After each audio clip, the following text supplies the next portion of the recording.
Last ഞാൻ വന്നിട്ട് പോയപ്പോഴായിരുന്നു. ഇതാണ് രാജപെരുമാൾ, അച്ഛന്റെ ബാല്യകാല സുഹൃത്താണ്. നീ അങ്ങ് വളർന്നല്ലോടി കൊച്ചേ. എന്നാ അവളുടെ കല്യാണം? ഞാൻ നല്ലൊരു ആലോചന കൊണ്ടുവരട്ടെ. പഠിപ്പൊക്കെ കഴിയട്ടെ എന്നിട്ടാവാം.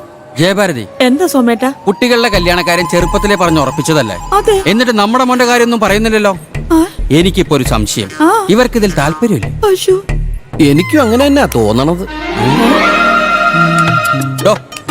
താൻ ആരോടോ ഞങ്ങളുടെ കുടുംബകാര്യത്തിൽ ഇടപെടാൻ? ഞാനൊരു വഴിപോക്കൻ. അല്ല, ഞാൻ അറിയാൻ വേണ്ടിട്ട് ചോദിക്കാണ്, നിങ്ങളുടെ മോനാരാ? ഒരു ഡോക്ടർ അല്ലേ? ഇവിടുത്തെ പെങ്കൊച്ചിന് നിങ്ങളുടെ മോനേക്കാൾ നല്ലൊരു ചെറുപ്പക്കാരനെ കിട്ടും. അനാവശ്യം പറയരുത്. ഞാൻ പറയും. നിങ്ങളുടെ മകന്റെ നിശ്ചയം 4 ആൾ ഇവിടെ നടത്തിയിട്ടുണ്ടോ? അതില്ല. ഇല്ല. എന്താ പേര് പറഞ്ഞേ? ഞാൻ സോമേട്ടൻ. ഞാൻ ജയഭാരതി. ജയഭാരതി സോമേട്ടൻ. സോമേട്ടനല്ലേ മരിച്ചുപോയത്? അയ്യോ, ഞാൻ മരിച്ചുപോയ സോമേട്ടൻ, ഞാൻ വേറെ സോമേട്ടൻ. എന്റെ വേറെ സോമേട്ട. നിങ്ങൾ ഇത്ര മണ്ടനായി പോയല്ലോ. അശോ, ഞാൻ എപ്പോഴും പറയാറുള്ളതാ, പക്ഷെ വിശ്വസിക്കാറില്ല. എന്റെ ജയഭാരതി ചേച്ചി, ഇത് നടക്കില്ല. ഒന്ന് പോടോ. നരസിംഹളി ഒരു കാര്യം പറഞ്ഞാൽ അത് പറഞ്ഞതാ. അത്രയ്ക്ക് ഉറപ്പുണ്ടെങ്കിൽ നടത്തി കാണിക്കും. എന്തേ, ചെറുതായിട്ടൊരു സംശയം സോമേണ്ടല്ലേ? ജയഭാരതി ചേച്ചി എന്ത് പറയണു?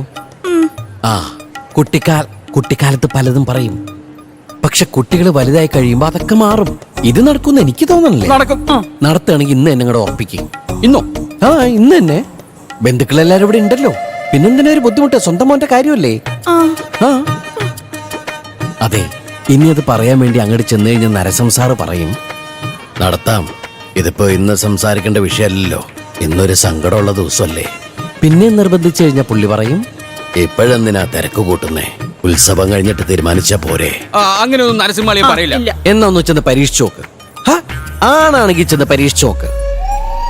ചെല്ലേ, ഞാൻ അതല്ല ഉദ്ദേശിച്ചു. ജയഭാരതി, നീ കൂടി വാ. മരിക്കുകയാണെങ്കിൽ നമുക്ക് ഒരുമിച്ച് മരിക്കാം. എന്നെ ഒറ്റയ്ക്ക് വിട്ടിട്ട് ഞാൻ അങ്ങനെ പോവില്ല.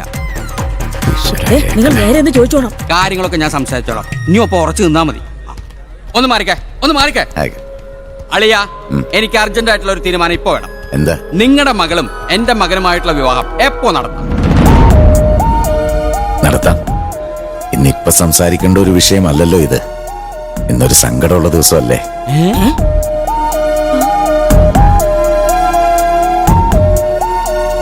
മരിച്ചവർ മരിച്ചു, കുറെ വർഷങ്ങളും കഴിഞ്ഞു.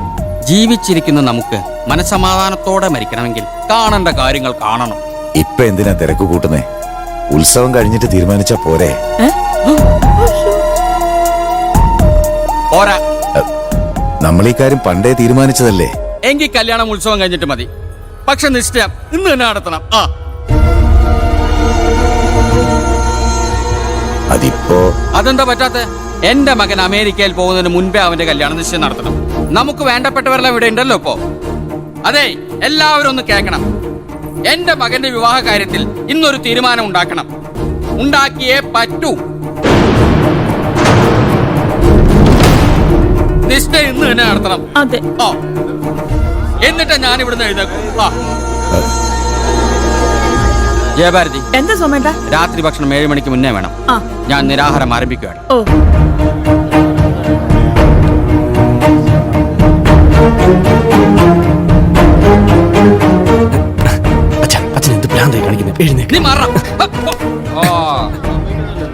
അമ്മാവൻ എന്താ തിടുക്കം? ഇതിനൊക്കെ ഒരു നേരം കാലമില്ല. ചന്ദ്രസിംഹ, മുതിർന്നവരോട് ബഹുമാനം കാണിക്കേ. ഇത് തറവാടിന് മാനക്കേടുണ്ടാക്കുന്ന കാര്യമാണല്ലോ. ഒന്ന് പറഞ്ഞു മനസ്സിലാക്കിക്കൂടെ? ഞാൻ എന്ത് പറഞ്ഞു മനസ്സിലാക്കാനാ? ഞാനത് പറയുമ്പോഴൊക്കെ ഓരോരോ മുടന്തൻ ന്യായങ്ങൾ പറഞ്ഞ് നീട്ടിക്കൊണ്ട് പോകും. ഇനി നിങ്ങളുടെയൊക്കെ മനസ്സിൽ മറ്റു വല്ല പ്ലാൻ ഉണ്ടെങ്കിൽ തുറന്നു പറഞ്ഞോ. നരസിംഹ, നീ ഒരു തീരുമാനം പറയൂ. ഉടനെ എന്ന് പറയുമ്പോ ഇന്ന് മറ്റൊരു പ്രശ്നം പരിഹരിക്കാനുണ്ടായിരുന്നു.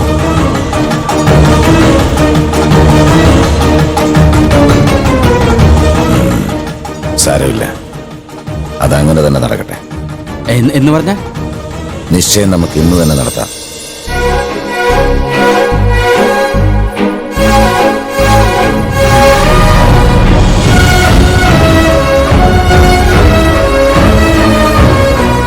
നിങ്ങളൊരു വാക്ക് പറഞ്ഞതാണെന്ന് എനിക്കറിയാം. അമ്മാവ, അച്ഛൻ പറയുന്നൊന്നും കാര്യാക്കണ്ട. അമ്മാവൻ സൗകര്യം പോലെ കാര്യങ്ങളൊക്കെ തീരുമാനിച്ചാൽ മതി.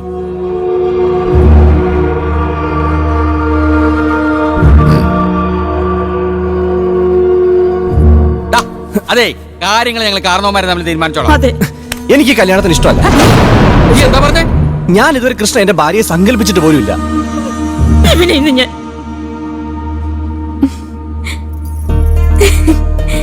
ഇപ്പോഴെങ്കിലും പറയാൻ തന്റെ ഇടം കാണിച്ചല്ലോ.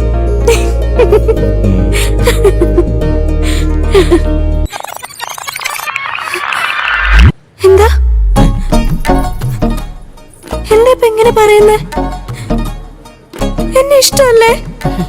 ദൈവമേ, എല്ലാം കയ്യിൽ നിന്ന് പോവാണോ?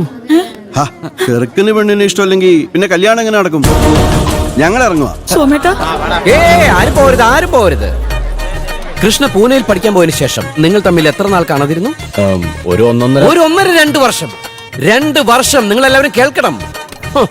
ആ 2 വർഷം മുഴുവൻ ഭാവിയെ മുന്നിൽ കണ്ട് കൃഷ്ണ വരച്ചു തീർത്ത രാജീവിന്റെ ചിത്രങ്ങളാണിത്.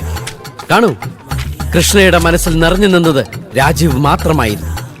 രാമുന്റെ ഇങ്ങനെയൊക്കെ നോക്കൂ, നിന്നെ ഇംപ്രസ് ചെയ്യാൻ വേണ്ടി ഇപ്പോഴും എന്നെ കരുവാക്കുക. കാണൂ, എല്ലാവരും കാണൂ. എന്തെങ്കിലും ചെറിയ സൗന്ദര്യപ്പണക്കത്തിന്റെ പേരിൽ കല്യാണമേ അങ്ങോട്ട് വേണ്ടെന്ന് വെക്കാ? രാജീവ്, എത്ര മറച്ചു വെച്ചാലും മുഖം മനസ്സിന്റെ കണ്ണാടിയാണ്. ഈ കൃഷ്ണമണിയിൽ നോക്കിയാൽ അറിയാം കൃഷ്ണയോടുള്ള സ്നേഹം സ്ഫുരിക്കുന്നത്. കണ്ടോ, നോക്കൂ. പക്ഷേ കൃഷ്ണയുടെ മനസ്സിലുള്ള സ്നേഹം ഈ കുട്ടി ഒരിക്കലും പറയില്ല. അത് ഈ പെൺകുട്ടിയുടെ അന്തസ്സാണ്. ദാ, ഈ കണ്ണുകളിലും കാണാം നിങ്ങളോടുള്ള സ്നേഹം ഇങ്ങനെ സ്ഫുരിക്കുന്നത്. നോക്കി നോക്കൂ, നോക്കൂ, നോക്കൂ, നോക്കൂ. അതാണ് കണ്ട, ഇവരുടെ 2 പേരുടെയും സ്നേഹം കണ്ടില്ല എന്നടിച്ച് ഇറങ്ങിപ്പോകാൻ നിൽക്കുന്ന നിങ്ങളോട് ദൈവം പോലും പൊറുക്കില്ല. സ്നേഹിക്കുന്ന ഈ ഹൃദയങ്ങൾ ഒന്നിപ്പിക്കാൻ നമ്മൾക്ക് വേണ്ടത് പ്രാർത്ഥനയാണ്, കൂട്ടായ്മയാണ്, പ്രോത്സാഹനമാണ്. പ്രോത്സാഹനത്തിന് വേണ്ടത് കയ്യടിയാണ്. കയ്യടി, കയ്യടി. ഈ യുവമതങ്ങളെ നമുക്ക് ഒന്നിപ്പിക്കാം. എല്ലാവരും അനുഗ്രഹിക്കും, ആശീർവദിക്കും.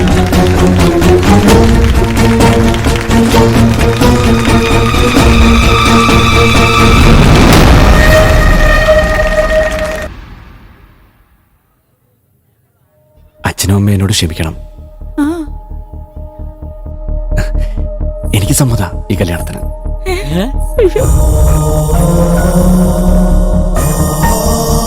ഇപ്പോഴാണ് നീ എന്റെ മോനായത്. നമ്മുടെ മോൻ.